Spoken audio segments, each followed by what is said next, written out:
안녕하십니까. सभी को नमस्ते। 하루하루 주의 은혜 가운데 아름다운 시간들이 흘러가고 있습니다. हर एक दिन हम प्रभु के अनुग्रह में बहुत ही सुंदर समय बिता रहे हैं। 네, 감사를. मैं प्रभु को बहुत धन्यवाद देता हूँ। 10장 8절 18절까지 말씀을 읽겠습니다. आइए हम इब्रानियों के 10 अध्याय के 8 वचन से लेकर 18 वचन तक पढ़ेंगे।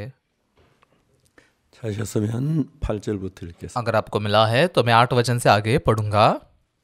위에 말씀하시기를 제사와 예물과 전체로 범죄한 것 속죄는 원치도 아니하시고 기뻐하지도 아니하신다 하셨고 이는 다 율법을 따라 드리는 것이라. ऊपर तो वह कहता है, न तूने बलिदान और भेंट और होम बलियों और पाप बलियों को चाहा और न उससे प्रसन्न हुआ, यद्यपि ये बलिदान तो व्यवस्था के अनुसार चढ़ाए जाते हैं। 말씀하시기를 보시옵소서 내가 하나님의 뜻을 행하러 왔나이다 하셨으니 그 첫 것을 폐하시면 둘째 것을 세우려 하심이니라. फिर यह भी कहता है, देख मैं आ गया हूँ ताकि तेरी इच्छा पूरी करूँ, अतः वह पहले को उठा देता है ताकि दूसरे को नियुक्त करे। 예수의 몸을 단번에 들이심으로 말미암아 우리가 거룩함을 얻었노라. उसी इच्छा से हम यीशु मसीह की देह के एक ही बार बलिदान चढ़ाए जाने के द्वारा पवित्र किए गए हैं। 제사장마다 매일 서서 섬기면서 자주 같은 제사를 드리되 이 제사는 언제든 죄를 없게 하지 못하거니와 हर एक याजक तो खड़े होकर प्रतिदिन सेवा करता है और एक ही प्रकार के बलिदान को जो पापों को कभी भी दूर नहीं कर सकते बार बार चढ़ाता है। 한 영원한 제사를 드리시고 하나님 우편에 앉아서 परंतु यह व्यक्ति तो पापों के बदले एक ही बलिदान सर्वदा के लिए चढ़ाकर परमेश्वर के दाहिने जा बैठा 자기 원수들로 자기 발등상이 되게 하실 때까지 기다리시나니 और उसी समय से इसकी बाट जो रहा है कि उसके बैर ही उसके पाँव के नीचे की पीढ़ी बने, 거룩하게 된 자들을 영원히 온전케 하셨느니라. क्योंकि उसने एक ही चढ़ावे के द्वारा उन्हें जो पवित्र किए जाते हैं सर्वदा के लिए सिद्ध किया है। 성령이 우리에게 증거하시되 और पवित्र आत्मा भी हमें यह गवाही देता है, क्योंकि उसने पहले कहा था, 주께서 가라사대 그날 후는 죄와 세월 언약이 이것이라 하시고 내 법을 저희 마음에 두고 저희 생각에 기록하려 하신 후에 प्रभु कहता है कि जो वाचा मैं उन दिनों के बाद उनसे बांधूंगा वह यह है कि मैं अपने नियमों को उनके हृदय पर लिखूंगा और मैं उनके विवेक में डालूंगा। 또 저희 죄와 저희 불법을 내가 다시 기억지 아니하리라 하셨으니 फिर वह यह कहता है, मैं उनके पापों और उनके अधर्म के कामों को फिर कभी स्मरण न करूंगा। 다시 죄를 위하여 제사 드릴 것이 없느니라. और जब इनकी क्षमा हो गई है तो फिर पाप का बलिदान नहीं रहा। 이런 이야기들은 성경에 기록된 인쇄된 활자 몇 자였습니다. तो ये सारी जो बातें हैं बाइबल में लिखी हुई कुछ प्रिंटेड ऐसे कुछ ही अक्षर है, 이 말씀이 내 마음 안에 들어와서 लेकिन ये वचन जैसे मेरे मन में प्रवेश किया, 상상할 수 없이 어두웠던 내 마음이 밝아지기 시작. कल्पना भी नहीं कर सकते इतने अंधेरे में जो मेरा मन था वो प्रकाशित होने लगा। 안에 전혀 생각지 못한 새로운 마음의 세계가 만들어지. पहले जिसके बारे में कभी सोचा ही नहीं था, ऐसे बहुत ही अलग मन की दुनिया मेरे मन में बनने लगी। 제가 생각하면 꼭 꿈을 꾸는 것 같을 때가 참 많이. अभी भी जब मैं इसके बारे में सोचता हूँ कई बार ऐसा लगता है कि मैं सपना देख रहा हूँ। 내가 의롭다. मैं धर्मी हूँ। 하나님이 없다 하시는데 뭐라고 말합니까? परमेश्वर धर्मी कहते हैं तो मैं उसके सामने क्या कह सकता हूँ? 나는 내가 노력하고 애써 회개하고 뭘 해야 되는 줄 알아. मुझे लगता है कि मैंने प्रयास करके मेरी कोशिशों से कुछ ना कुछ तो करना चाहिए। 십장에 강도 만난 자 구원받게 그건 아무것도 안 누워 있기만 했는데 लुका के 10 अध्याय में जो अधमरा व्यक्ति है उसने उद्धार पाने के लिए कुछ नहीं किया, वो बस लेटा हुआ था। 사마리아 인해서 그가 온전한 구원을 얻는 걸 볼 수가 있어. अच्छे सामरी के द्वारा आकर वो आया और उसने सिद्ध उद्धार पाया, देख सकते हैं। 해야 하는 거 아니야. तो इसलिए मैंने तो कुछ करना नहीं चाहिए क्या? 그 내가 뭘 좀 해야 하지 않아? तो मैंने कुछ तो करना तो चाहिए ना, 생각을 가졌습니다. ऐसे सोच मेरे पास थी। 성경을 읽어보니까 लेकिन जैसे मैंने बाइबल को पढ़ा, 내가 할 일이 없어요. मेरे लिए करने के लिए कुछ काम ही नहीं है। क्यों? 죄를 속하는 그 귀한 일에 क्योंकि पाप को धोने के उस मूल्यवान काम में 예수님이 하시는데 वो बहुत ही सर्वशक्तिमान यीशु करता है वो काम। 손을 대고 몸을 더 대하고 보탤수록 삐뚤어질 것 같은 거예요. उसमें जितना हाथ मैं डालता हूँ, जितना मैं शामिल होता हूँ, उतना वो काम सब टेढ़ा हो जाता है। 아무것도 하지 않았습니다. मैंने कुछ भी नहीं किया 사함을 받기 위해서 पापों की क्षमा पाने के लिए। 손끝만한 일도 하지 않았어요. थोड़ी सी भी कामों को बिल्कुल भी नहीं किया। 뭐래 죄 사함을 받았다면 अगर मैंने कुछ करके पापों की क्षमा पाता 틀림없이 예수님 하신 것과 내가 한 건 구분돼서 तो पक्का मैंने किए हुए काम में यीशु ने किए हुए काम में फर्क दिखाई देता। 문제가 있었을 거예요. मैंने किए हुए काम में बहुत समस्या होती। 저는 손끝만한 일도 하지 않았어요. मैंने थोड़ा सा भी काम बिल्कुल भी नहीं किया। 모든 것을 예수님이 하셨습니다. वो सारे काम यीशु मसीह ने किए। 로마 3장 23절에 रोमियो के 3 अध्याय के 23 वचन में, 를 범하였으면 하나님 영광 이르지 못하더니 इसलिए कि सबने पाप किया और सब परमेश्वर की महिमा से रहित है। 3절에는 분명히 우리가 죄인입니다. 23 वचन में पक्का हम पापी है। 우리 모두가 다 हम सब 지었고 सबने पाप किया 이럴 수 없습니다. और परमेश्वर की महिमा से रहित है। 전혀 다릅니다. लेकिन 24 वचन बिल्कुल ही अलग है। 그리스도 예수 안에 있는 구속으로 말미암아 하나님 은혜로 값없이 의롭다 하심을 얻은 자들. परंतु उसके अनुग्रह से छुटकारे के द्वारा जो मसीह यीशु में है, सेंत में धर्मी ठहराए जाते हैं। 내가 하는 건 아무것도 없습니다. यहाँ पर मेरे किए हुए कुछ भी काम नहीं है, 또 예수 안에 구속으로 말입니다. और उस छुटकारे के द्वारा जो मसीह यीशु में है। 박옥수라는 사람이 한 일이 뭐가 있습니까? तो यहाँ पर पाकोक्सु नाम के व्यक्ति ने क्या काम किया है? 예수님이 다 하셨기 때문에 하나님의 은혜로 값없이 의롭다 하심을 얻은 자 되었. यीशु ने किया है सब काम, इसलिए मैं सेंत में तो धर्मी ठहराया गया हूँ। 이걸 막 읽었습니다. इसे मैं लगातार पढ़ते गया। 마음만 읽어도 1000 10,000 बार पढ़कर भी 한 말씀. मतलब बहुत ही खुशी देने वाला वचन है। 의롭다. मैं धर्मी हूँ, 내가 거룩한. मैं पवित्र हूँ, 정말 하나님의 은혜를 입었. मैंने सच में परमेश्वर का अनुग्रह पाया, 무엇도 안 했는. मैंने तो कुछ नहीं किया। 그런 이야기를 하려면 다 할 수가 없어요. ऐसे बातों को बोलना है तो सारे बातें बोल भी नहीं सकता। 오늘 2001년에 합창단을 만들었어요. 2001 साल में हमने एक क्वायर बनाया। 1995년에 미국 LA에 있는 한 학생이 변화된 걸 시작으로 해서 1995 साल में एक अमेरिकी लड़का जैसे उसके जीवन में परिवर्तन आया, 학생들이 변화되는 걸 보았어요. हम उसके बाद में बहुत सारे जवानों को बदलते हुए देख सके। 그 학생이 지금 이제 일반인이 돼서 LA에서 사업을 하고 있는. अभी वो लड़का बड़ा हो चुका है, LA में अपना बिजनेस चलाता है। 한 번씩 전화를 해요. कभी कभार वो फोन करता है, 목사님, पास्टर। 난 너무 행복해. तब मैं बहुत खुश था, 때로 돌아가고 मैं उस समय में वापस लौटना चाहता हूँ। 서로 이야기. मन को छू लेने वाली बात है ना। वो ड्रग्स लेता था, 정말 게임을 하고 गेम में गिरा हुआ था, 권총을 가지고 다니면서 बंदूक लेकर घूमता था। 상대할 수 없는 사람. सच में ऐसा व्यक्ति था जिससे बातचीत नहीं की जा सकती। 그 학생은 한국에 들어 그냥 자세히 예수의 복음을 전했습니다. उस लड़के को कोरिया में लाकर मैंने उसे बस सुसमाचार, यीशु के सुसमाचार को विस्तार से बताया। 예수 피로 제사함 받는 그 말씀이 들어가면서 उस लड़के के मन में जैसे यीशु के लहू से पापों की क्षमा पाने का वचन ने प्रवेश किया। 그래도 끊을 수 없던 마약이 끊어져 버려. जो ड्रग्स जो इतनी कोशिश से वो छोड़ नहीं पाया था, वो छूट गई। 모든 게 끝나. सारी बातें खत्म हो गई, 새로운 삶이 시작이 됐어. उसका नया जीवन शुरू हो गया। 너무 신기한 것은 बहुत ही अद्भुत बात क्या है? 하나님의 말씀 한마디가 내 마음에 들어오면 परमेश्वर के वचन का एक शब्द जैसे मेरे मन में प्रवेश करता है, 가졌던 생각 전혀 다른 세계를 내 마음에 만들어가는. अब तक जो मेरे पास सोच है उससे एक अलग ही दुनिया में ऐसे सब बनता जाता है।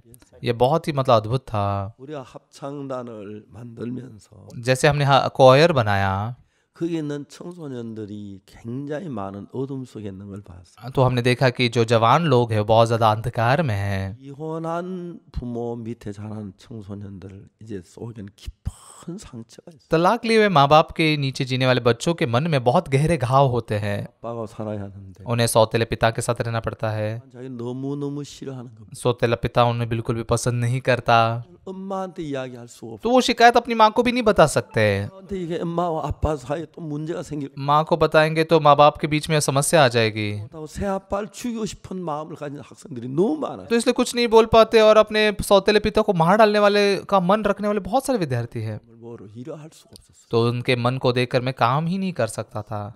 मैंने मेरे वचन परमेश्वर के वचन ने काम किया। मैं क्वायर बनाना चाहता था 그래서 그들의 마음을 좀 노래로 좀 씻어주고 싶어. ताकि मैं उनके मन को थोड़े संगीत से ऐसे धोना चाहता था। 한국은 합창을 잘 못하는 ना라입니다. असलियत में कोरिया ऐसा देश है जहाँ पर क्वायर अच्छे से नहीं बनाया गया है। सोलो गाना गाते हैं लोग बहुत। 러시아 상페테르부르크 국립음악원에 तो इसलिए रशिया के सेंट पीटर्सबर्ग म्यूजिक कॉन्जर्वेटरी में 성가대원 데리고 हमारे चर्च के कुछ क्वायर मेंबर्स को लेकर 그래서 우리가 합창 공부, 성악 공부를 했습니다. तो हमने क्वायर की और संगीत की पढ़ाई करना शुरू किया। 어떤 4-4-2라는 걸 배웠어요. मैं तो जिंदगी में कभी नहीं जाने थे उसे 4-4-2 साइकिल के बारे में सीखा। 원음이 음파로 442 사이클이라고 하더라고요. मतलब पियानो का जो बेसिक ट्यून होता है ना वो 442 का साइकिल होता है। 해주십시오. 444로 해주십시오. 그러는 इसलिए पियानो को जब ट्यून किया जाता है वो बताते हैं कि 442 में कीजिए, 444 में कीजिए। 4로 하고 मतलब जिनको थोड़ा हाई पिच चाहिए होता है वो 444 में करते हैं। 또는 뭘 442 사이클을 만들. तो इसलिए पियानो का बेसिक ट्यून क्या है? 442 साइकिल। 444 사이클하고 442 사이클 구별할 수 있는 길을 만드는 게 제일 중요해요. तो क्वायर में ये कान बनाना कि वो 444 और 442 में फर्क कर सके ये महत्वपूर्ण था। वो गीत तो गाते हैं 분별은 깁니다. लेकिन कान, गीतों को फर्क करने वाले जो है ना कान होते हैं। अगर कान विकसित नहीं होते हैं, 442와 444 구분하기 굉장히 442 और 444 में फर्क करना बहुत मुश्किल है। 어려운 길을 듣는 연습을 해서 तो इसलिए क्वायर के लोगों ने ऐसे सुनने की बहुत ही प्रशिक्षण किया और ऐसे उन्होंने सीखा 은혜를 베푸셔서 और परमेश्वर ने हमें अनुग्रह दिया। 우리가 호주 큰 그 공연장 이름 뭐죠? 오페라 하우스에서 तो एक बार ऑस्ट्रेलिया के ओपेरा हाउस में हमें परफॉर्मेंस करने का मौका मिला। 저희들 지휘자가 없었어요. तभी हमारे पास में कोई कंडक्टर नहीं था। 러시아 상페테르부르크 국립음악원에 요청을 तो रशिया के सेंट पीटर्सबर्ग म्यूजिक कॉन्जर्वेटरी को हमने विनती की, 우리 지휘자 한 조각만 보내다. हमें बस एक कंडक्टर भेज दीजिए। 지휘자가 왔으니 तो वो कंडक्टर आए। 그래서 아발리아는 세계적인 지휘자. बोरिस अबालियन जो है दुनिया में मशहूर ऐसे कंडक्टर है। 그 이제 그분에게 우리 음악 공부를 하게 됐어요. तो इसलिए उनके द्वारा हमने संगीत की पढ़ाई की। 딸이 합창단 단장이었는데 मेरी बेटी जो है क्वायर की डायरेक्टर थी। 저하고 이야기하다가 तो मेरे साथ बात करते हुए 지금 구중도로 갈 시간. वो कहने, पिताजी अभी मुझे डांट सुनने को जाने का समय है। 아발린 교수가 너무 많이 구중을 했다. ये जो सर बोरिस अबालियन है बहुत डांटते हैं। 피아노 기본음을 때문에 기본에 도를 치면서 도 했어. तो पियानो की बुनियादी स्वर जो होता है सा, वो सा को दबाते हैं। 도 했습니다. तो क्वायर के लोग भी सा ऐसा गाते हैं, 그 교수님은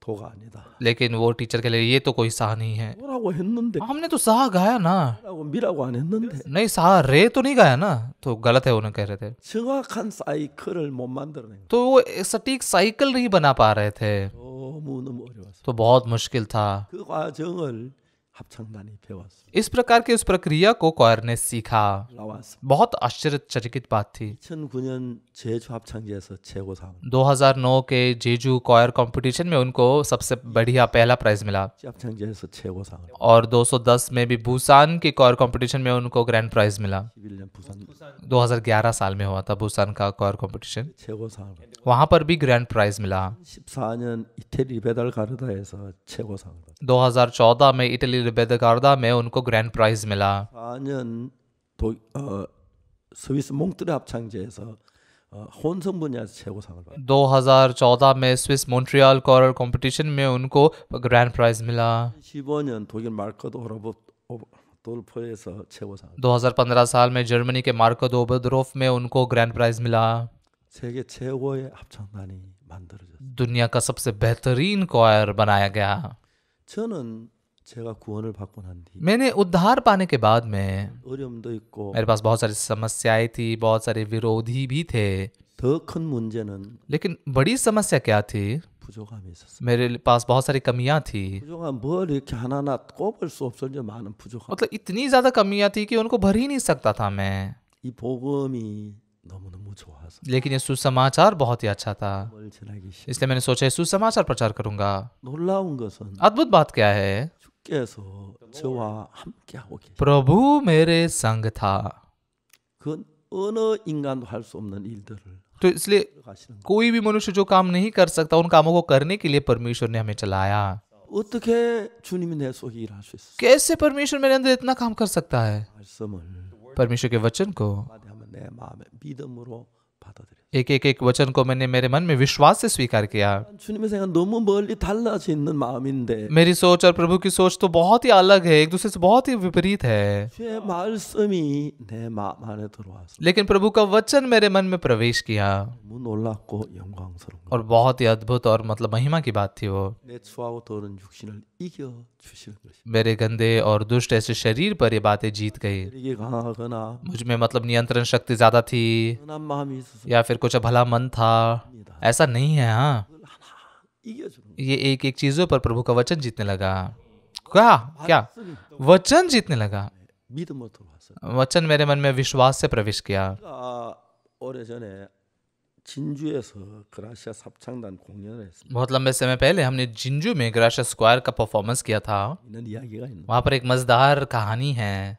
진주에서 합천까지 한 30분 거리가 되는 그 장소인데 जिंजू से हपचन जो है ना 30 मिनट की दूरी पर है, 제 숙소가 진주 교회에서 잠을 자기로 돼 있는. तो इसलिए हमारे लिए सोने की जगह तो जिंजू चर्च में थी। 합천교회 형제 목사님 우리 합천에 한번 와요. लेकिन हपचन चर्च के भाई बहन कहने लगे कि पास्टर आप थोड़ा हपचन में भी आइए, एक बार जरूर आइए। 이제 그날 칸타타를 마치고 उस दिन कंटाटा खत्म करके सारी बातों को ठीक ठाक कर रखा कर 차를 몰러 갔습니다. अब मैं गाड़ी लेकर हपचन चर्च की ओर चला गया। 참 도로가 좀 지방도로 굉장히 좋아졌어요. और कोरिया के रास्ते बहुत अच्छे हैं, अंदर के शहरों में जाने वाले रास्ते भी बहुत अच्छे हैं। 가까이 됐는데 हपचन चर्च में पहुंचते हुए रात के 12 बज गए थे। 가서 형제자매들 만나서 있어서 모임을 했어요. चर्च में जाकर भाई बहनों से मिलकर वहां पर एक मीटिंग भी ली 이제 간단히 말씀 좀 전하고 और थोड़ा सा ऐसा वचन प्रचार किया। 생각하면 और मैंने सोचा कि सोना चाहिए अभी, 자매가 찾아왔어요. लेकिन एक बहन मेरे पास आई। उसने कहा, 울면서 제게 이야기했어요. पास्टर कहते हुए रोते हुए बोलने लगे, 도저히 더 못 살아. पास्टर मैं अब और नहीं जी सकती। 무슨 얘기냐 하니까 मैंने कहा क्या कह रहे हैं आप? 23년 전에 남편하고 결혼했는데 23 साल पहले उसकी शादी हुई, उसके पति के साथ में शादी हुई। 처음 3년 동안 남편이 술을 마시지 않았어요. पहले 3 सालों के लिए उसके पति ने शराब नहीं पी, 이부터 남편이 술을 조금씩 마시기 시작하더니 लेकिन 3 सालों के बाद में पति धीरे धीरे करते हुए शराब पीने लग गया। 가장 그 독한 술 그 소주라는 술을 तभी मतलब कोरिया में सबसे ज्यादा नशे की जो शराब होती है सोजू नाम होता है उसका। 알코올이 30%라고 하더라고요. उस सोजू में 30% अल्कोहल होता है। 하루에 10병씩 마신다는 거예요. ये बॉटल्स को 10 बॉटल्स को एक दिन में वो पीते थे। 그냥 음식 아무것도 술만 하루 종일 먹어요. खाना कुछ भी नहीं खाते थे, पूरे दिन भर बस शराब ही पीते थे। 자매님이 직장에서 퇴근해 집에 돌아오면은 ये बहन जब अपने काम से निकल कर घर आती थी, 고통스럽고 घर आकर वो शराब की बोतलों को साफ करने बहुत दर्द भरा था उनके लिए। 있고 और उनके रूम में एक होता था, 그냥 술병 나 हॉल में एक होता था, ऐसे कोई भी शराब पीकर वो बोतल रख देते थे। 그렇게 술병 치우는 괴롭다. तो इसलिए ये शराब की बोतलों को साफ करना इतना दर्द भरा था उनके लिए। 난 도저히 이 남자 또 못. तो बहन ने कहा कि मैं इस आदमी के साथ अब और नहीं रह सकती, 죽으면 죽었지 못 살. मरूं तो मरूं लेकिन इसके साथ नहीं रह सकती। 자매님 보고 이야기했어요. तो मैंने उस बहन से कहा, 그렇게 울지 마세요. बहन आप ऐसे रोइए मत, 내일 아침에 남편 데려오세요. कल सुबह आपके पति को लेकर आइए। 제가 새벽 기도했는데 남편을 데리고 왔어요. तो अगले दिन भोर की सभा थी और वो अपने पति को लेकर आई। 새벽 기도에 마치고 그 남편은 둘이 앉았는데 तो भोर की सभा खत्म होने के बाद में उनके पति उन दोनों के सामने बैठा था। तो सुबह ही वो 2 बोतलों को एक बोल में डालकर पी कर आए थे, वो पूरे पी कर आए थे। 술 내서 풀풀 나요. उनके मुंह से ना शराब की बदबू पूरी आ रही थी। 소주는 아주 독하기 때문에 조그마한 컵을 이렇게 마시는. सोजू जो होता है ना बहुत ही नशा देती है, इसलिए छोटे कप में पीते, लेकिन ये तो एक बोल में डालकर पीते थे। 제가 성경 말씀을 폈습니다. मैंने बाइबल में से वचन खोला, 히브리 10장에 있는 말씀. इब्रानियों के 10 अध्याय में जो वचन है वो खोला। 뭐라고 되냐? वहां पर क्या लिखा है? 14절의 말씀. 14 वचन में, 저가 한 제물로 거룩하게 된 자들을 영원히 온전케 하셨느니. क्योंकि उसने एक ही चढ़ावे के द्वारा उन्हें जो पवित्र किए जाते हैं सर्वदा के लिए सिद्ध कर दिया है। 읽어줬어요. ये मैंने पढ़कर सुनाया। 이 저가는 예수님이고요. यहाँ पर उसने जो है ना ये यीशु है। 몸을 제물로 드려서 यीशु मसीह ने अपने शरीर को चढ़ावे के तौर पर चढ़ाया 했고 और हमें पवित्र किया, 함이 영원히 온전하다고 했어요. और वो पवित्रता सर्वदा के लिए सिद्ध है, ऐसा कहा है। 형제에게 물었어요. मैंने उस भाई से पूछा, 형제는 온전해요. भाई तुम सिद्ध हो? 매일 술 주전 병이가 뭐 온전하겠어? हर रोज शराब पीने वाला ये शराबी कैसे कह सकता है कि वो सिद्ध है? 돈이 없어 술이 없 못 사 마시면 अगर शराब पीते हुए पैसे नहीं होते थे और शराब नहीं खरीद सकता था 견디는 거예요. तो वो सहन नहीं कर पाता था। 직장에 가서 아내 보고 술값 내라고. तो वो अपने पत्नी के काम की जगह पर जाकर शराब के पैसे दो ऐसा कहता था। 아마 아내가 직장이 직원들인데 너무 어려웠다. नौकरी पर भी उसके जो कर्मचारी थे वो बहुत परेशान हो गए थे। 하루에 소주를 10병씩 많이만 14병까지 마신다. दिन में 10 बॉटल, ज्यादा से ज्यादा कभी कभी 14 बॉटल पीते थे। 술에 취해 있는 हमेशा शराब के नशे में ही होते थे। 뭐가 온전해요? ये व्यक्ति कैसे सिद्ध है? 형제 온전해요. भाई आप सिद्ध हो, ऐसा मैंने पूछा। उन्होंने कहा नहीं। 이제 저하고 둘이 싸웠어요. तो वो और मैं हम लड़ने लगे। 형제는 자기 온전하지 않다는 거죠. भाई तुम कहते हो ना कि तुम सिद्ध नहीं हो, 저 술주정 버리고 मतलब हर रोज शराब पीते, शराब के नशे में रहते हैं, क्या सिद्ध हो?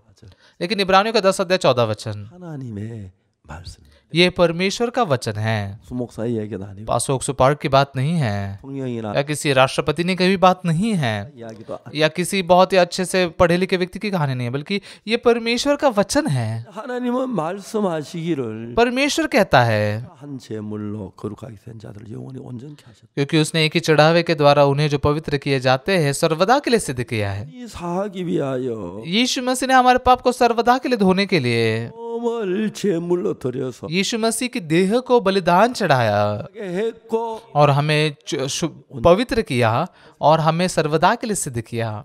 ये वचन मैंने पढ़कर सुनाया 그리고 물었어요. और पूछा, 형제 한번 읽어보라 그랬어요. भाई एक बार आप पढ़ो, 저가 한 제물로 거룩하게 된 자들을 영원히 온전케 하셨나. क्योंकि उसने एक ही चढ़ावे के द्वारा उन्हें जो पवित्र किया जाता है सर्वदा के लिए सिद्ध कर दिया है, ऐसा पढ़ा। 형제 온전해요? भाई आप सिद्ध हो? 안 온전합니다. मैं सिद्ध नहीं हूँ। 소주 마시고 늘 술 취해서 뭐가 온전해? सोजू पीकर हमेशा शराब के नशे में रहने वाला व्यक्ति कैसे सिद्ध हो सकता है? 온전하다. वो कह रहा था मैं सिद्ध नहीं हूँ। 내가 얘기 성경에는 뭐라고 돼? मैंने पूछा बाइबल में क्या लिखा है? 성경 온전하고 돼 있는. बाइबल में लिखा है कि मैं सिद्ध हूँ। 성경이 맞아, 형제 생각이 맞아. बाइबल सही है या भाई तुम्हारी सोच सही है? 성경이 맞습니다. बाइबल सही है, 그렇죠. सही है ना? 그럼 형제 온전하다고 되면 온전한 거네요. तो भाई सिद्ध लिखा है तो फिर आप सिद्ध हो ना? 그렇지 않습니다. हाँ नहीं, ऐसा नहीं है पास्टर। 이거 가지고 इस बात को लेकर 20분 싸웠어요. लगभग 20 मिनट तक मैं लड़ा। 아니 성경에서 하나님 온전한 거 아니에요? बाइबल में परमेश्वर कहता है सिद्ध है, तो सिद्ध नहीं है क्या? 예. हाँ सिद्ध है, 그러니까 형제 온전하잖아요. लेकिन भाई आप सिद्ध हो ना? 안 온전합니다. नहीं मैं सिद्ध नहीं हूँ। 매일 술 주정 부리는 사람 뭐가 온전해? हर रोज शराब पीकर शराब के नशे में तमाशा करने वाला व्यक्ति कैसे सिद्ध है, कैसे पवित्र है? नहीं है, ऐसा कह रहा है। 이 온전하냐 안 이 단어만 놓고 सिद्ध है या नहीं है इस शब्द को ही लेकर बस 둘이 한 20분 가까이 हम दोनों लगभग 20 मिनट तक ऐसे विवाद करने लगे। 이길 수밖에 없는 성경이 있는 걸 가지고 मैं जीत ही सकता था क्योंकि मैं बाइबल की बात बता रहा था, मेरी बात नहीं बता रहा था। 형제는 뭐 거룩하고 온전하다고 했다. परमेश्वर ने भाई को कहा कि तुम पवित्र और सिद्ध हो। 피로 형제를 거룩하게 됐다. परमेश्वर ने यीशु के लहू से भाई को सिद्ध किया है, ऐसा कहता है। वो सर्वदा के लिए सिद्ध है, पवित्र क्या कैसा बाइबल कहती है। 그래 한 20분 동안 싸웠어. ऐसे 20 मिनट के लिए लड़ा। 형제는 술 마시고 방탕한 사람 온전하지 않지만 भाई तुम शराब पीते हो, बहुत ही बदतर जीते हो, इसलिए सिद्ध नहीं हो। 저는 하나님의 말씀이 लेकिन ये जो है ना, ये परमेश्वर का वचन है। 한 형제가 어쨌든지 간에 하나님의 판단이 옳지 형제 तो भाई तुम कैसे भी क्यों ना सोचो, परमेश्वर का न्याय सही है, भाई तुम्हारा न्याय सही नहीं है। 우리는 죄에 대해서 이야기할 때 जब हम पाप के विषय में बात करते हैं, 정말 지어서 안 될 죄를 지었기 때문에 सच में मैंने ऐसे पाप किए हैं जो नहीं करना चाहिए, इसलिए दोष भावना में चुभन महसूस होती है, मैं गंदा हूँ। 온전하다고 할 수. कैसे मैं कह सकता हूँ कि मैं सिद्ध हूँ? 이제 우리가 그냥 온전하다는 게 아니고 लेकिन हम बस ऐसे ही नहीं कहते कि हम सिद्ध है। 못 박혀 죽으시면서 यीशु मसीह जैसे क्रूस पर मारा गया, 우리 죄를 완벽히 씻었기 때문에 온전하다는. उसके देह का बलिदान चढ़ाया गया और उसके द्वारा उसने परिपूर्ण रूप से धोया, इसलिए हम सिद्ध है। 그 형제는 자기를 보고 온전하다 하기 너무 बु담스러운 거예요. कितना भी क्यों ना बताऊं, लेकिन वो भाई खुद को देख कर सिद्ध कहना बहुत ही बोझ लग रहा था। कैसे मैं सिद्ध हो सकता हूँ? मैं तो शराबी हूँ, 취해 हर रोज शराब के नशे में होता हूँ, 진짜 막 방탕한데 내가 어떻게 온전해? हर रोज 술 취전에 온전치 않아. हर रोज मेरा जीवन बदतर होता है, मैं शराबी हूँ, मैं सिद्ध नहीं हूँ। 그게 온전치 않은 게 맞아요. हम जब आंखों से देखते हो भाई सिद्ध नहीं, ये सही है। 신기한 것은 성경만 그 형제를 온전하다는 거예요. लेकिन अद्भुत बात क्या है, केवल बाइबल ही उस भाई को सिद्ध कहता है। 사람들 아이고 저 인간 저거 उसके इलाके के लोग कहते हैं क्या ये आदमी इसका क्या करे, 죽여서 고생해가지고 술만 마시고 अपनी पत्नी को इतना दर्द और तकलीफ देता है, सिर्फ शराब पीता है। 이 남편 징그럽다. तो इसलिए उस पत्नी भी कहते मैं परेशान हो गई हूँ मेरे पति से। ये पति पत्नी साथ में रहते थे। 술 안 마셨는데 पहले 3 साल के लिए उसने शराब नहीं पी, 일 아침부터 제가 술만 마시니 लेकिन उसके बाद में हर सुबह से शराब पीना शुरू करता था। 한 번도 정상적인 대화를 할 수. इसलिए पति के साथ में कभी भी सामान्य रीति से बातचीत नहीं की। 하고 술이 취한 사람 무슨 대화가 됩니까? एक व्यक्ति जो शराब के नशे में, उससे क्या बातचीत हो सकती है? 도저히 살 수 없다 저한테 와서 तो इसलिए ये बहन मेरे पास आई कि पास मैं उसके साथ अभी और नहीं रह सकती। 절 놓고 이야기했어요. तो उस भाई से मैंने कहा, 형제 온전해요. भाई आप सिद्ध हो? 온전합니다. तो उसने कहा नहीं हो। 히브리 10장 17 한번 읽어봐. इब्रानियों के 10 अध्याय के 14 वचन को पढ़िए। 한 제물로 거룩하게 된 자들을 영원히 온전케 하셨다. क्योंकि उसने एक ही चढ़ावे के द्वारा उन्हें जो पवित्र किए जाते हैं सर्वदा के लिए सिद्ध कर दिया है। ऐसा लिखा है ना। 자, तो 그래도 온전하지 않아요?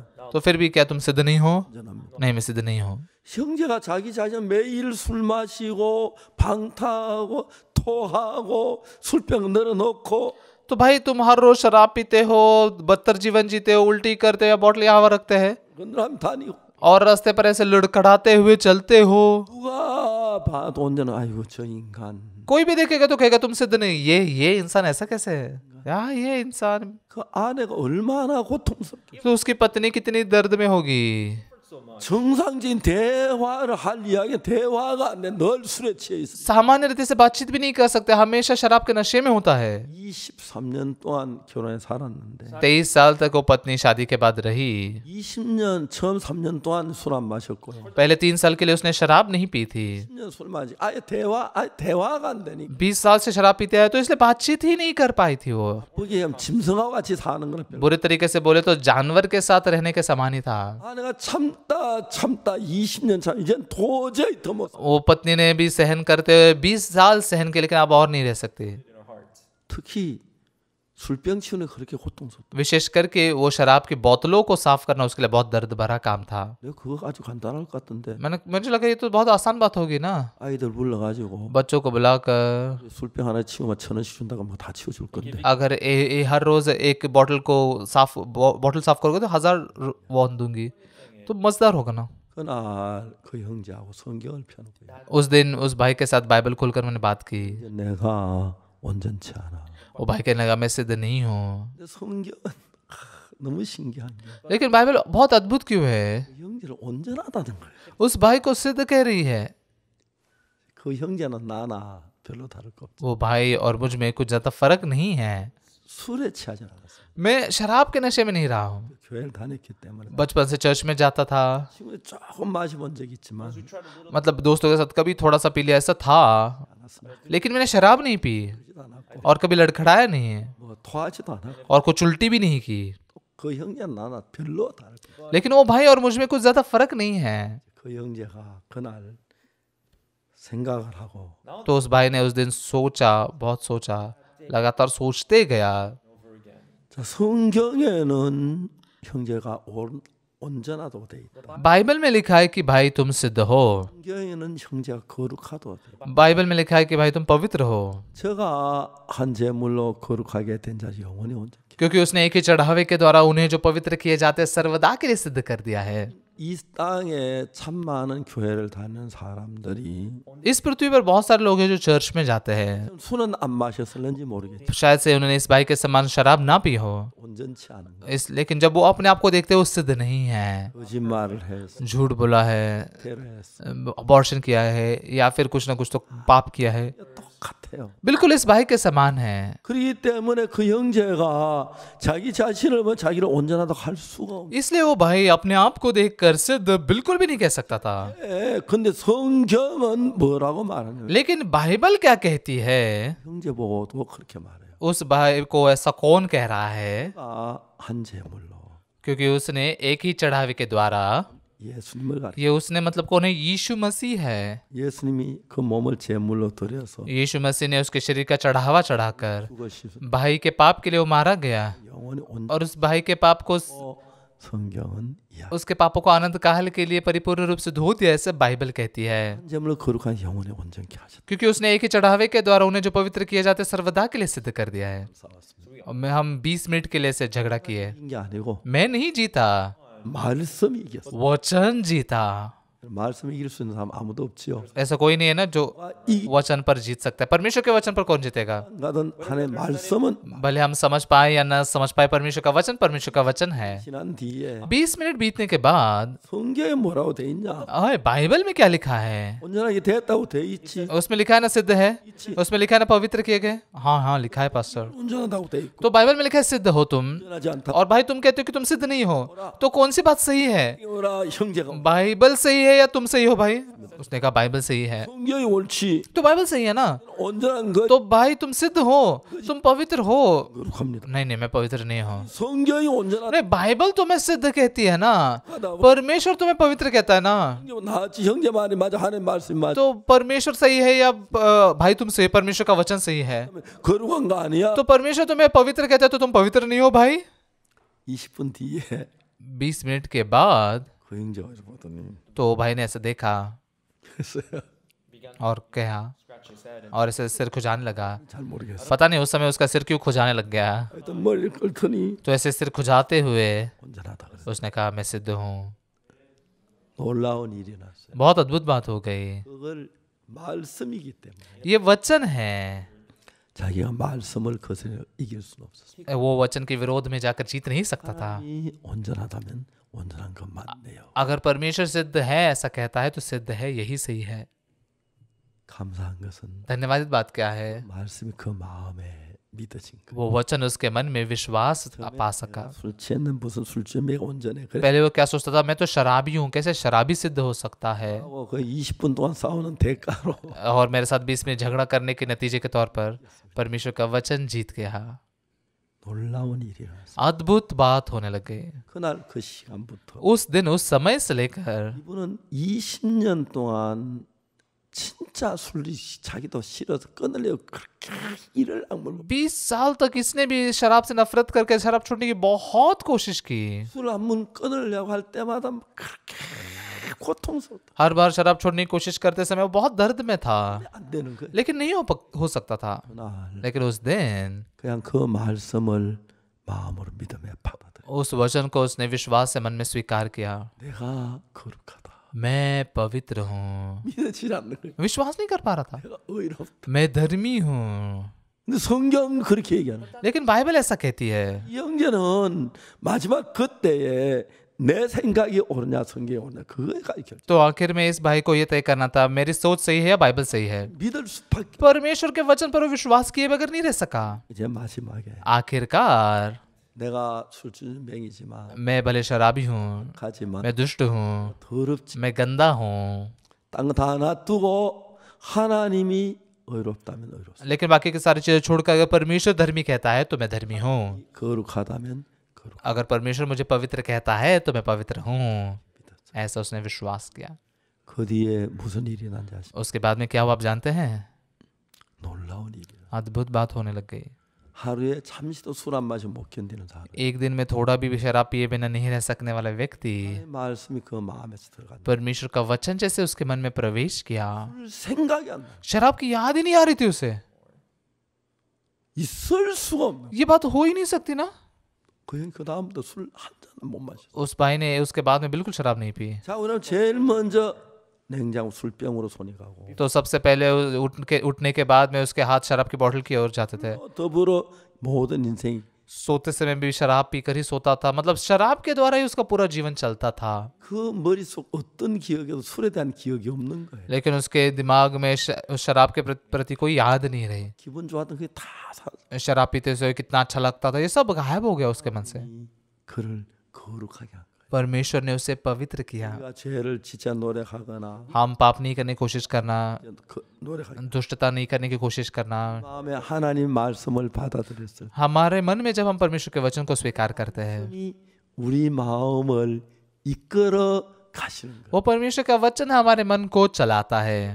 제가 이번에 합창단을 저들이 12월 25일 그때 코로나 때문에 공연을 할 수 없을 것 같아서 영상으로 만들었는데 तो इस बार मतलब 25 दिसंबर के दिन में क्वायर के लिए हमने क्रिसमस कंटाटा वीडियो से बनाया ताकि दिखा नहीं पाएंगे, ऐसा हमने सोचा। 하는 방송에 우리 제공해 주려고 और पूरी दुनिया भर के बहुत सारे टीवी चैनल्स को हम वो देना चाहते हैं। 여러 방송국에 우리 설교를 그냥 무료로 이렇게 방송해 준 방송국이 कभी कभी मतलब बहुत सारे ऐसे टीवी चैनल्स हैं जो हमारे वीडियो को मुफ्त में दिखाते हैं। 뭐 크리스마스 칸타타 영상 주겠다. दूसरा कुछ मैं दे नहीं सकता, लेकिन इस बार क्रिसमस कंटाटा का वीडियो दूंगा, ऐसे मैंने कहा। 너무너무 좋아하더라. वो बहुत ही खुश हुए।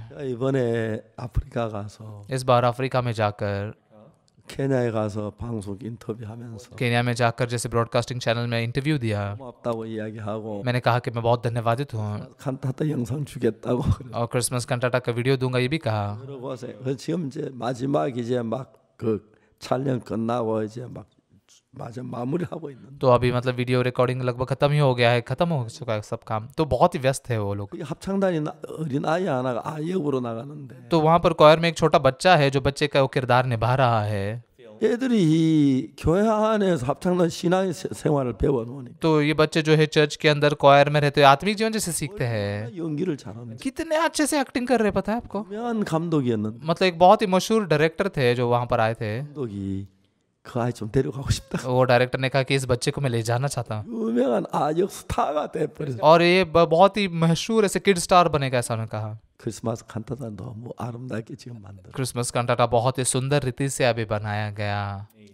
죄송합니다. 거기 제가 안 들어가려 하는데 저도 조금 들어갔어요. माफ कीजिए, मैं वहाँ जानना तो नहीं, मतलब उसमें शामिल तो नहीं होना चाहता, लेकिन मैं भी हूँ उसमें, 메시지라는 장면이 그 조금 나. क्योंकि वहाँ पर मैसेज का दृश्य है जो मैं बताने वाला हूँ। 같아서 안 하려고 그랬는데 मैं वहाँ पर शूट नहीं करता इसलिए जाना नहीं चाहता था, 상단 그 영화 속에 메시지가 필요하다 하면 제가 가서 लेकिन क्वायर के उस वीडियो में, उस मूवी में इस मैसेज की जरूरत है, इसलिए 어디 창가에서 아마 그런 것 같아요. तो इसलिए बेतलहम के एक कोने में जाकर वो मैसेज दिया, ऐसा लगता है। 너무 감사한 거예요. परमेश्वर के प्रति मैं बहुत धन्यवादित हूँ। 중요한 것은 महत्वपूर्ण बात क्या है, 우리는 हम 내가 열심히 해서 हमारे प्रयासों से, हमारी कोशिशों से 해서 인생을 살아왔어. इस तरीके से मैं मेरे जीवन को जीते आया हूँ। 내가 죄에서 멀어지는 것이나 तो पाप से दूर होना, 술을 끊는 것이 या मेरे शराब छोड़ना, 버리는 것도 या फिर मेरे सारे मेरे पापों को फेंकना, 하나님 내 안에 계시기랑 전혀 다른 거. ये मैंने कोशिश करना और परमेश्वर मेरे अंदर रहकर करना, इसमें बहुत बड़ा फर्क है। 우리는 그냥 진짜 그 젊은 아이들의 마음에 말할 수 있는 상처가 있었어. सच में ये जवान बच्चों के मन में बयान नहीं कर सकने वाले घाव थे। 그때부터 우리 교회 안에 절대로 이혼하지 말라고. तो तब से लेकर मैं हमारे चर्च में कहता हूँ कि बिल्कुल भी तलाक मत लेना। 우리 교회는 이혼했다가 구원받고 합치는 사람 몇 명 있고 तो हमारे चर्च में कुछ लोग हैं जो उद्धार पाने के बाद में जिन्होंने तलाक लिया था वो जुड़ गए। 30% 넘어갔는데 कोरिया में तो मतलब बहुत ही ज़्यादा ऐसे तलाक का रेट 30% से ज़्यादा है, 0.1%나 2%쯤 될 거예요. लेकिन हमारे चर्च में 0.1 या 2% होगी। 그만 해도 강남교회 나온 사람들 복 받은 거예요. इतना है तो मतलब सच में गांगराम चर्च के भाई बहन आशीषित है। 어떤 분인지 모르겠지만 दूसरे शब्दों में कहते तो पता नहीं कौन है, लेकिन 나보다 이혼했을 가능성도 얼마든지 있다는 이야기가 मतलब वो हमारे चर्च में नहीं आते, लेकिन फिर भी वो उनका तलाक होने की संभावनाएं हैं। 너무 행복해. तो सच में लोग बहुत खुश होते हैं। 문제가 뭐냐? समस्या क्या है, 우리가 잘 살려고 노력하는 거다. हम अच्छे से जीने की कोशिश करना 나를 잘 살도록 해. और यीशु ने मुझे अच्छे से जीने देना, 내가 유명한 목사가 되려고 노력하는 거다. मैंने मशहूर पास्टर बनने की कोशिश करना, 예수님의 말씀을 믿고 따르고 예수님 나를 세워. यीशु के वचन पर विश्वास करके आगे पीछे चल के यीशु ने मुझे स्थापित करना, इसकी तुलना ही नहीं की जा सकती। 신앙 생활만 아니고 तो बस आत्मिक जीवन में ही नहीं, 인생의 삶도 बल्कि आपके जीवन में भी 여러분 인생을 주관하게 하면 यीशु अगर आपके जीवन का सारी जिम्मेदारी लेगा तो हम कल्पना भी नहीं कर सकते ऐसे। 수 없는 크신 은혜와 축복이 예수님으로 말미암아 이루어지는 거예요. तुलना भी नहीं कर सकते ऐसा बड़ा आशीष और अनुग्रह हम यीशु के द्वारा पाते हैं। 저 이런 얘기가 되는지 모르겠지만 पता नहीं मैं ऐसा बोलूँ तो चलेगा कि नहीं। 제 아들이 결혼하고 난 뒤에 मेरी बेटी की शादी होने के बाद 며느리가 제 아내하고 병원을 다니더라고요. मेरी जो बहू थी वो मेरी पत्नी के साथ में अस्पताल में गई। 그때 대전에 살았어요. तभी हम देजन में रहते थे, 산부인과 병원 뭐 있어서 가는 거예요. तो गायनाकोलॉजिस्ट का हॉस्पिटल था, वहाँ पर हो गए। 그다음 이제 안 되는 서울 한양대학병원에 और उसके बाद में 서울 हानयांग यूनिवर्सिटी के हॉस्पिटल में गए। 이제 아내가 막 화를 내면서 제 며느리를 데리고 왔어요. तो तभी मेरी पत्नी बहुत गुस्सा हुई और मेरी बहू को लेकर आई। 한양대학병원에서 제 며느리한테 항암제를 써야 한다고. तो इसलिए हानयांग यूनिवर्सिटी उन्होंने कहा कि मेरी बहू को कुछ एंटी कैंसर ट्रीटमेंट का इस्तेमाल करना पड़ेगा। 저 तो 데리고 왔어요. मेरी पत्नी को बहुत गुस्सा आया और वो मेरी बहू को बस ऐसे ही लेकर आ गई। 그리고 그다음 병원을 안 갔어요. और उसके बाद में वो अस्पताल में नहीं गई, 아기 셋을 낳았어요. लेकिन उसने 3 बच्चों को जन्म दिया, 아들, 딸, 아들. एक बेटा, बेटी और बेटा। 그냥 지난하기에 쉽지 않은 일이에요. तो वास्तव में ये सारी बातें आसान नहीं थी। 우리 손자들을 보면 जब मैं मेरे पोतों को देखता हूँ 감사한 मैं बहुत धन्यवादित होता हूँ। 아무 일 없이 मतलब किसी भी काम के बगैर। 며느리가 अभी मेरी बहू 셋을 낳았어. और उसने 3 बच्चों को जन्म दिया। 둘 낳고 나는데 마지막에 이제 아들 낳고 딸 낳고 이제 마지막에 아들 하나 낳았는데 तो बेटा हुआ, फिर बेटी हुई, फिर आखिर में फिर से एक बेटा हुआ। 우리 며느리는 그 막내를 그렇게 귀여워해. मेरी बहू जो है ना वो छोटे बेटे से बहुत ही ज्यादा प्यार करती है। 좀 특별해요. वो ना थोड़ा विशेष है। 대인 관계가 무지무지하게 좋아요. मतलब वो लोगों के साथ में बहुत ही अच्छे से नाता बनाता है। 공연장 같은 데 공연을 하면은 जब हम किसी ऑडिटोरियम में जाके कुछ परफॉर्मेंस रखते हैं 공연장에는 तभी उस ऑडिटोरियम में 쪽 이제 그 뭐 장비 우리 못 손도 못 대게 उस जगह की जो चीजें हैं ना उसको हाथ भी लगाने नहीं देते वहां पर। 누구하고도 친구 같아. लेकिन ये जाकर किसी के साथ भी दोस्त बन जाता है। 좋아하지 않는 사람 아무도 없어. मतलब कोई नहीं है जो इसे पसंद ना करे। 내가 얘기하면 तो जब वो बात करता है 키를 우리가 다 도전. तो ऑडिटोरियम की पूरी चाबी ही हमें दे देते हैं। 좀 특별해요. ये थोड़ा विशेष है। 보리스 그저뭐 지휘자면 저 뭡니까 미국 왔는데 और बोरिस अबालियान कंडक्टर जो आए थे 걔가 카 몰고 다니면 딱차 태워서 그 공연장 저 뭐야 행사장에 다니게 वो गाड़ी चलाते हुए उनको लेकर जाता है और ऑडिटोरियम तक छोड़ता है। 막 체중이 많이 늘어 이번엔 90kg로 줄였다 하더라고. तो इसका वजन बहुत बढ़ गया था लेकिन अभी उसका कम होकर 90 किलो हो गया ऐसा मैंने सुना। 우리 집에 남자가 제 आदर 있고 हमारे घर में मतलब मेरा बेटा है, 2 पोते हैं और मैं हूँ। 내가 제일 가볍고 मैं सबसे हल्का हूँ। 혼자가 90kg मेरा पोता 90 किलो का है, मेरा बेटा भी 90 किलो का है और मेरे दोनों पोते भी 90 किलो के हैं। 비교할 수 커요. उनकी जो लंबाई है बहुत ही मुझसे बड़ी है, तुलना नहीं की जा सकती। 이게 너무 감사. परमेश्वर जो काम करते हैं उस बहुत धन्यवादित बात है। 며느리를 보면은 जब मैं मेरी बहू को देखता हूँ 너무 하나님께 감사. मैं परमेश्वर के प्रति बहुत धन्यवादित होता हूँ। 하나님께서 우리들 속에 이런 일들을 많이 하세요. परमेश्वर इस प्रकार के बहुत सारे काम हम में करता है। 야, 그 술주병이 형제한테 तो उस शराबी भाई को 성교학교 들어와. मैंने कहा कि तुम मिशनरी स्कूल में आ जाओ। 그래서 지금 너무 놀랍게 복음 일을 잘. तो अभी वो बहुत ही अद्भुत रूप से सुसमाचार का काम बहुत अच्छे से कर रहा है। 는 아니지만 बड़े चर्च में तो नहीं है लेकिन 내외가 너무 행복해. वो और उसकी पत्नी जो है ना बहुत खुश है। 지금 저분입니다. ये है वो। 미남이죠. बहुत सुंदर दिखते हैं ना। 저 이름은 막 꿈을 꾸는 것 같아. मुझे ऐसा लगता है कि मैं सपना देख रहा हूँ। 이름이 심홍섭인데 इनका नाम शिमहोंग सब है। 진짜 잘생겼고 सच में बहुत सुंदर दिखते हैं 성격도 참 좋아요. और उनकी चरित्र भी बहुत अच्छा है। 술의 종이 됐는지 모르겠어요. पता नहीं कैसे वो शराब के गुलाम बन गए। 부인이 막 너무너무 행복. अभी उनकी पत्नी जो है ना बहुत खुश होती है। 예수님께서 우리에게 하시는 일. यीशु मसीह ने जो हमारे लिए किए हुए काम हैं 눈에 안 보이지만 ये आंखों से दिखाई नहीं देते।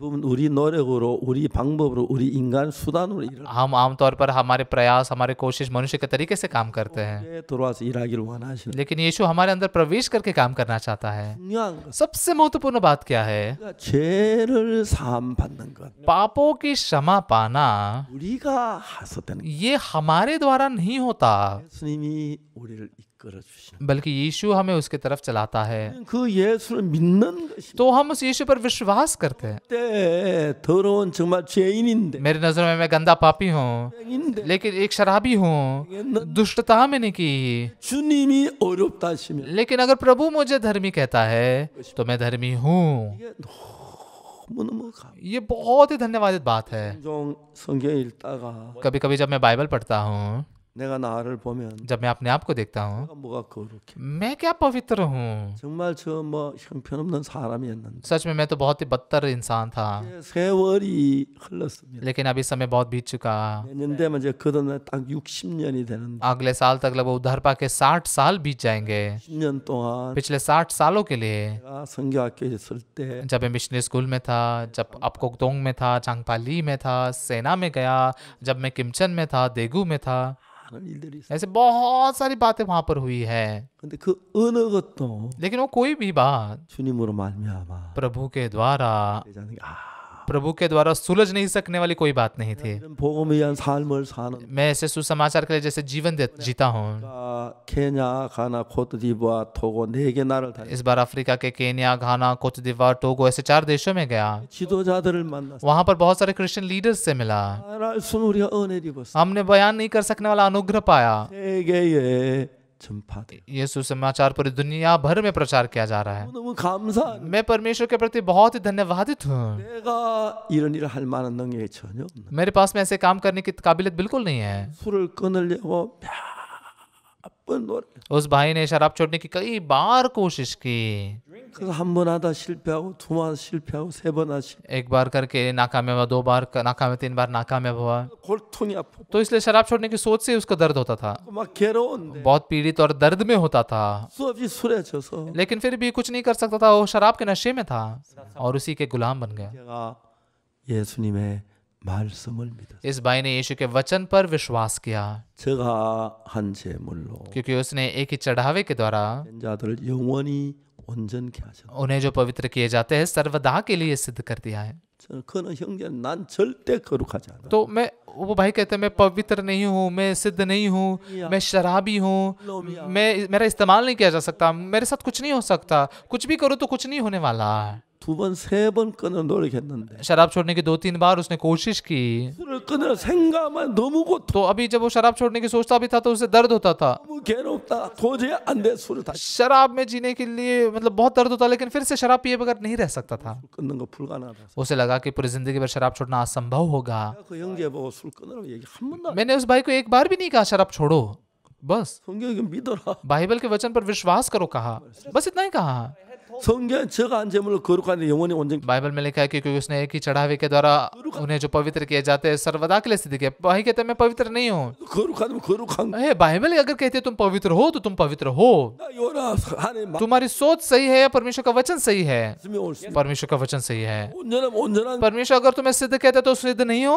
नहीं, सिद्ध नहीं हूँ। 그거 가지고 싸웠어. इसके साथ में मैंने झगड़ा किया 20 मिनट के लिए। 온전한 안에 단어를 가지고 सिद्ध है या नहीं है इस शब्द को लेकर। 있었던 것은 तो मैं क्यों जीत सका? 기록됐기 때문에 क्योंकि बाइबल में लिखा है। 하고 이집 못한. ये भाई जो है ना बाइबल पर जीत नहीं सका।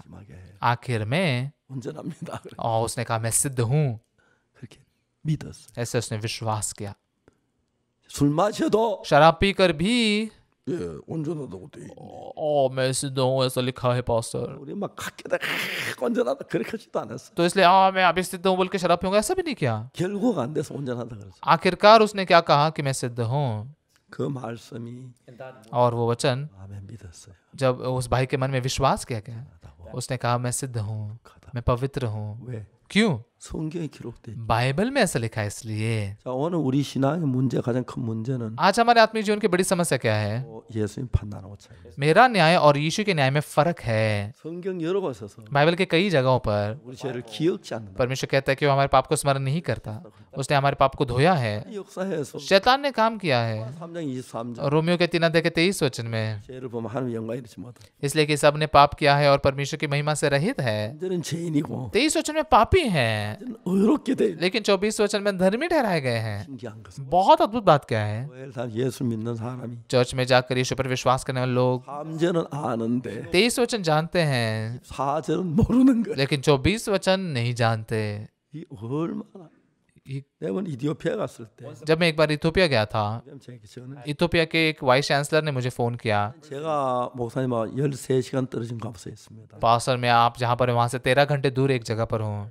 목사님을 만나기 위해서 지금 가는. पास्टर आपसे मिलने के लिए मैं वहाँ आ रहा हूँ, 목사님 저 꼭 만나 주시겠습니까? क्या आप मुझसे जरूर मिलोगे पास्टर? 내가 대학 총장인데 너무 바빠서 मैं यूनिवर्सिटी का वाइस चांसलर बहुत व्यस्त हूँ, 시간 내기 어려운. समय निकालना मुश्किल है मेरे लिए। 만나 주시면 지금 출발하겠습니다. पास्टर अगर आप मुझसे मिलोगे तो मैं अभी निकलूंगा। 와서 제가 안 만나주면 어떡하죠? तो वो आएंगे और मैं मिलूंगा नहीं तो क्या करेंगे फिर? 13시간 차를 몰고 왔어요. 13 घंटे गाड़ी चलाकर वो आए 그래서 저하고 대화가 됐어요. और मेरे साथ में वो बातचीत करने लग गए। 똑같은 이야기예요. मैंने वही बात बताई उनको।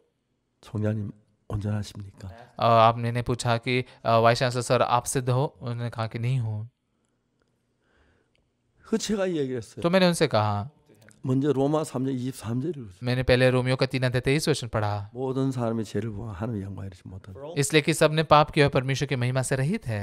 24 वचन भी पढ़ने के लिए कहा, 읽었어요. उन्होंने पढ़ा। 뭐라고 돼 있냐면서 क्या लिखा है? मैंने पूछा। 열심히 기도하면 어렵게 된다. हम अगर बहुत ही प्रार्थना करेंगे तो धर्मी बनेंगे। 대학 총장이십니다. ये यूनिवर्सिटी के वाइस चांसलर है। 자세히 보세요. मैंने कहा ध्यान से पढ़िए।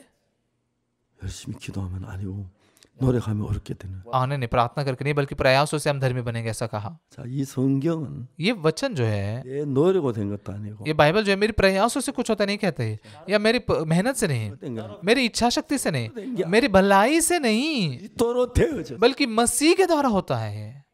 내가 의롭게 되기 위하여. मेरे धर्मी बनने के लिए 내가 한 건 아무것도. मैंने कुछ भी नहीं किया। 만약 내가 뭘 해서 의롭게 됐다면 अगर मैं कुछ करके धर्मी बनता हूं तो कुछ शंका करनी पड़ेगी, 사실 의롭게 된 걸 의심할 여지가 없는. लेकिन यीशु ने कर कर अगर मैं धर्मी बनाऊं तो उसमें चिंता शंका करने की कोई बात नहीं है। 너무 놀랍습니다. बहुत अद्भुत बात है ये। 그냥 나는 죄인인데 हाँ, मैं तो बस पापी हूँ, 이게 어렵다 하시라. लेकिन बाइबल हमें धर्मी कहती है। 내가 죄인 맞는데 मैं तो पापी हूँ, ये सही है। 어렵다면 बाइबल अगर हमें धर्मी कहती है तो धर्मी है। 그렇다면 그 यीशु अगर पवित्र कहता है तो पवित्र है। 기억지 않는 한 परमेश्वर कहता है अगर वो मेरे पाप को स्मरण नहीं करता तो नहीं करता।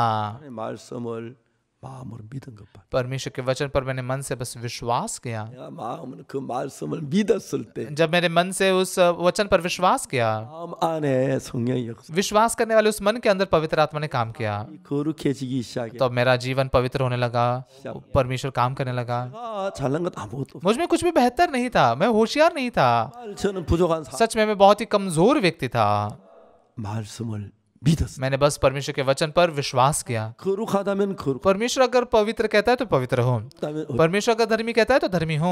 우리가 이 이야기는 지금까지 이번 계속 얘기를 했습니다. तो इस बार हम लगातार इसी के बारे में बात कर रहे हैं। 를 지었는데 हमने पाप किया, 주님이 십자가에 못 박혀 죽으심으로 लेकिन यीशु मसीह क्रूस पर मारे जाने के द्वारा 십자가에서 우리 죄가 영원히 사해. क्रूस पर हमारे पाप अनंत काल के लिए धोए गए। 우리 뭐 영원히 어렵다. 그 이야기가 지금 히브리 10장 10절에서 일어난 그 뒤에 이야기 전부 그 이야기. तो परमेश्वर कैसे हमें अनंत काल के लिए धर्मी कहता है, ये इब्रानियों के 10 अध्याय के 10 वचन के आगे पूरा लिखा है। 예수의 몸을 단번에 들이심으로 말미암아 우리가 거룩함. उसी इच्छा से हम यीशु मसीह के देह के एक ही बार बलिदान चढ़ाए जाने के द्वारा पवित्र किए गए हैं। 제사장마다 매일 서서 승리며 자주 같은 제사를 드리되 हर एक याजक तो 제사는 언제는 죄롭게 하지 못하고 हर एक याजक तो खड़े होकर प्रतिदिन सेवा करता है और एक ही प्रकार के बलिदान को जो पापों को कभी दूर नहीं कर सकते बार बार चढ़ाता है। 제사장들은 याजक लोग जो है 염소잡 제사를 드리는데 वो भेड़ या बकरियों का बलिदान देकर चढ़ावा चढ़ाता है, लेकिन उसके लहू को 땅에 있는 제단에 뿌렸어. उसको इस पृथ्वी के वेदी पर छिड़का जाता है। 주님은 लेकिन यीशु जो है 히브리 9장 11절에 इब्रानियों के 9 अध्याय के 11 वचन में 좋은 일의 대제사장으로 오사 मसीह आने वाले अच्छी अच्छी वस्तुओं का महायाजक बनकर आया, 곧 이찬 조속하지 않은 더 크고 온전한 장막 तो उसने और भी बड़े और सिद्ध तंबू से होकर जो हाथ का बना हुआ नहीं, अर्थात इस सृष्टि का नहीं। 그 십자에 목한 피를 가지고 दूसरे शब्दों में कहते यीशु ने अपने क्रूस पर के लहू को लेकर 제단에 뿌린 게 아니라 पृथ्वी के वेदी पर नहीं छिड़का, 영원한 ना라에 있는 그 제단 बल्कि स्वर्ग में अनंत काल का जो दुनिया है उसके वेदी पर छिड़का। 때문에 모든 게 순간적이 ये दुनिया जो है समय की दुनिया, इसमें सब कुछ थोड़े समय के लिए है। 모든 게 स्वर्ग का राज्य अनंत काल के लिए, वहां पर सब कुछ अनंत काल का है। 씻으면 순간적이 제가 इस पृथ्वी पर पाप धोएंगे तो उसी पल के पाप धोए जाते हैं, 죄는 또 죄인이 됩니다. फिर से पाप करने पर पापी बनते हैं। 나라의 영원한 나라의 피를 लेकिन स्वर्ग के राज्य में, उस अनंत काल के राज्य में जब लहू बहाया जाता है तब 나는 모든 게 영원하기 때문에 उस स्वर्ग के राज्य में सब कुछ अनंत काल का है। 제사도 영원한 것이 तो इसलिए पाप बलि भी अनंत काल की है। आमेन। 우리를 영원히 온전케 했다고. उसने हमें अनंत काल के लिए सिद्ध किया है। 우리 모든 관념을 버리고 हमारे सारे विचारधारणाओं को फेंक कर 마음으로 नम्र मन से 말씀을 받아들여. परमेश्वर के वचन को हम स्वीकार करते हैं। 어렵다면 의롭. परमेश्वर अगर धर्मी कहता है तो हम धर्मी हैं। 우리 उसके ऊपर 어떤 생각이나 의견도 섞지 마. उसके ऊपर हमारी कोई भी सोच या राय मत मिलाइए। 하나님이 나를 어렵다고 하신다. परमेश्वर ने मुझे धर्मी कहा, 거룩한 परमेश्वर ने मुझे पवित्र कहा, 거룩한 तो फिर मैं पवित्र हूँ। 내 죄를 씻 परमेश्वर ने मेरे पाप को धोया, ऐसा कहता है, तो फिर मेरे पाप धोए गए हैं। 어렵다고 해서 난 परमेश्वर ने मुझे धर्मी किया है तो मैं धर्मी हूँ। 하나님부터 똑똑한 줄 알고 그렇게 하면 안 되지. परमेश्वर से मैं होशियार हूँ ऐसा मत समझिए। 내가 그 이야기를 했는데 그렇게 하는 건 이해가 मैं अगर ऐसा कह रहा हूँ तो ऐसा आप बोल रहे हो, मैं समझ सकता हूँ। 틀릴 수도 있어. मैं गलत हो सकता हूँ, 저는 틀릴 수 있어. मैं गलत हो सकता हूँ, 하나님은 틀리. लेकिन परमेश्वर गलत नहीं है। 잘못될 수. मेरी बातें गलत हो सकती है, लेकिन परमेश्वर के वचन गलत नहीं हो सकते। वो सिद्ध है अनंत काल के लिए। 그걸 믿는 거. इस बात पर विश्वास कीजिए।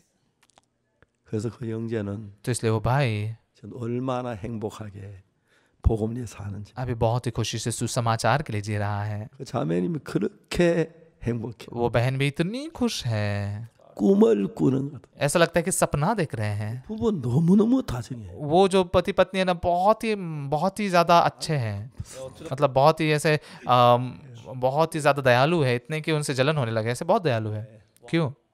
아내도 남편도 पति भी पत्नी भी 말씀을 믿게. परमेश्वर के वचन पर विश्वास कर पाए। 내 생각은 죄인인데 मेरी सोच में तो मैं पापी हूँ, 때 더러. मेरी नज़रों में मैं गंदा हूँ, 악한. मेरी नज़रों में मैं दुष्ट हूँ, 때 죄를 मेरे नज़रों में मैंने पाप किया, 말했는데. मैंने झूठ बोला, 그런데 लेकिन फिर भी 하나님이 어렵다. परमेश्वर धर्मी कहता है तो मैं धर्मी हूँ। 하나님을 ये परमेश्वर पर विश्वास करना है। 믿을 때 영이 우리 안에 इस बात पर जब हम विश्वास करते हैं, परमेश्वर का पवित्र आत्मा हमें प्रवेश करता है और वो हमें चलाता है, 들기 때문에 वो हमें मार्गदर्शन करता है। 복된 삶을 살 수가 있는. इसलिए हम एक प्रकाशित और आशीषित जीवन जी सकते हैं। 히브리 10장 말씀 너무너무 놀랍습니다. इब्रानियों के 10 अध्याय का जो वचन है बहुत अद्भुत है। 만에 거의 다 외우다시피 मैंने इसे इतने बार प्रचार किया कि लगभग याद हो गया है। 한마디 한마디 एक एक वचन 너무 새롭고 जब मैं पढ़ता हूँ तो पूरा नए लगते हैं, 저가 한 제물로 거룩하게 된 자를 영원히 온전케 하라. क्योंकि उसने एक ही चढ़ावे के द्वारा उन्हें जो पवित्र किए जाते हैं सर्वदा के लिए सिद्ध कर दिया है। और बाइबल गवाही क्या देती है? पवित्र आत्मा भी हमें गवाही देता है, क्योंकि उसने पहले कहा था, प्रभु कहता है कि 마음에도 제 생각이 기록하라. जो वाचा मैं उन दिनों के बाद उनसे बांधूंगा वही है कि मैं अपने नियमों को उनके हृदय पर लिखूंगा और मैं उनके विवेक में डालूंगा। 기억지 아니하라. फिर वह यह कहता है कि मैं उनके पापों को और उनके अधर्म के कामों को फिर भी कभी स्मरण न करूंगा, और जब इनकी क्षमा होगी तो फिर पाप का बलिदान नहीं रहा। 하나님 우리를 구원하실 때 परमेश्वर ने जब हमें उद्धार दिया, 하나님이시기 때문에 वो परमेश्वर है, 실수하지 않고 완벽하게 उसने गलती नहीं की बल्कि सिद्ध रूप से इस उद्धार को पूरा किया। 얼마나 감사한지. कितनी धन्यवादित बात है। 예수님 안에 60년을 살았어요. यीशु के अंदर मैं 60 साल के लिए जिया हूँ। 60년 동안 पिछले 60 सालों के दौरान 나는 여러 번 실수도 하고 मैंने कई बार गलती की, 또 하고 मुझसे गलतियाँ हुई, 하나님 거스르기도 했어요. परमेश्वर के विरोध में भी गया, 한 번도 저에게 그렇게 하지 않아요. लेकिन परमेश्वर ने एक बार भी मुझे फेंका नहीं। 그래서 제가 오늘도 이 단에서 इसलिए आज भी इस पुलपिट पर मैं खड़ा रह सकता हूँ। 하나님의 은혜로 말 परमेश्वर के अनुग्रह से 하나님을 믿읍시다. हम उस परमेश्वर पर विश्वास करें, 겸손한 마음으로. नम्र मन से। 볼 때 암만 더러워. मेरी नज़रों में कितना भी गंदा क्यों ना दिखाई दो। 처음엔 안 했는데 그 자기 더럽지만 वो भाई ने पहले ऐसा नहीं सोचा, लेकिन वो गंदा मानता था अपने आप को, लेकिन उसने विश्वास किया कि मैं धर्मी हूँ। 사하셔. तभी परमेश्वर ने काम किया। 감사를 드리- धन्यवाद देता हूँ मैं। 기도하겠습니다. आइए हम प्रार्थना करते हैं। 거룩하신 하나님 아버지, हमारे पवित्र परमेश्वर पिता, 구원하실 때 हमें जब आपने उद्धार दिया, 행위로 말미암지 않은 것을 감사. हमारे कर्मों से नहीं दिया, से धन्यवादित है। 행위로 구원만 절대로 온전한 구원을 हमारे कर्मों से हम बिल्कुल भी सिद्ध ऐसे उद्धार को पूरा नहीं कर सकते। 값 없이 우리를 구원해 준 하나님께 영광과 경배를 돌립니다. परमेश्वर ने हमें सेंत में धर्मी किया, इसलिए परमेश्वर की महिमा करते हैं। पवित्र परमेश्वर, 우리 모두에게 은혜를 베. हमारे सारे भाई बहनों को आप अनुग्रह दीजिए। 주님을 말미암아 이 은혜 안에 우리가 머물게 하시고 यीशु के द्वारा हमें इस अनुग्रह में रहने दीजिए। 십자가에 못 박힌 주님께 영광을 돌 हमारे पापों को क्रूस पर मिटाने वाली प्रभु की महिमा करते हैं। हम पवित्र बने हैं। 말씀을 믿습니다. परमेश्वर के वचन पर हम विश्वास करते हैं। आप हमें आशीष दीजिए। 또 이름으로 기도드립니다. यीशु के नाम से हमने प्रार्थना की है। आमीन। 여러분 대단히 감사합니다. सभी को बहुत बहुत धन्यवाद।